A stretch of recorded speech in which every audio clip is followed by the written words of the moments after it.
रक्ष रक्ष जगन्मातर्देवी मङ्गलचण्डिके राशिर्हर्षमङ्गलकारिके हर्षमङ्गलदक्षे च हर्षमङ्गलचण्डिके शुभे मङ्गलदक्षे च शुभमङ्गलचण्डिके मङ्गले मङ्गलार्हे च सर्वमङ्गलमङ्गले सतां मङ्गले देवी सर्वेषां मङ्गलालये पूजा मङ्गलवारे च मङ्गलाभीष्टदेवते पूजे मङ्गलभूपस्य मनुवंशस्य सन्ततं मङ्गलाधिष्ठातृदेवी मङ्गलानां च मङ्गले संसारमङ्गलाधारे मोक्षमङ्गलदायिनी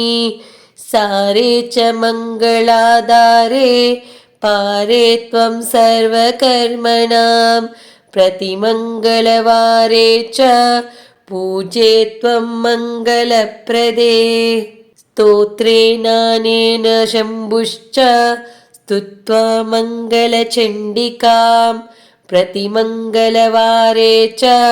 पूजां कृत्वा गता शिवा देव्याश्च मङ्गलस्तोत्रं यः शृणोति समाहितः तन्मङ्गलं भवेत्तस्य भवेत्तदमङ्गलम् प्रथमे पूजिता देवी शम्भुना सर्वमङ्गला द्वितीये पूजिता देवी मङ्गलेन ग्रहेण च तृतीये पूजिता भद्रा मङ्गलेन नृपेण च चतुर्थे मङ्गले वारे सुन्दरीभिश्च पूजिता पञ्चमे मङ्गलाकाङ्क्षैर्नरैर्मङ्गलचण्डिका पूजिता प्रतिविश्वेषु विश्वेशै पूजिता सदा ततः सर्वत्र सम्पूजा सा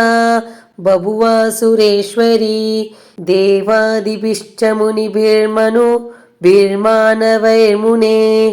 देव्याश्च मङ्गलस्तोत्रं यः शृणोति समाहितः तन्मङ्गलं भवेत्तस्य भवेत्तदमङ्गलं वर्धन्ते तत्पुत्रपौत्रा मङ्गलां च दिने दिने इति श्रीमङ्गलचण्डिकास्तोत्रं सम्पूर्णम्।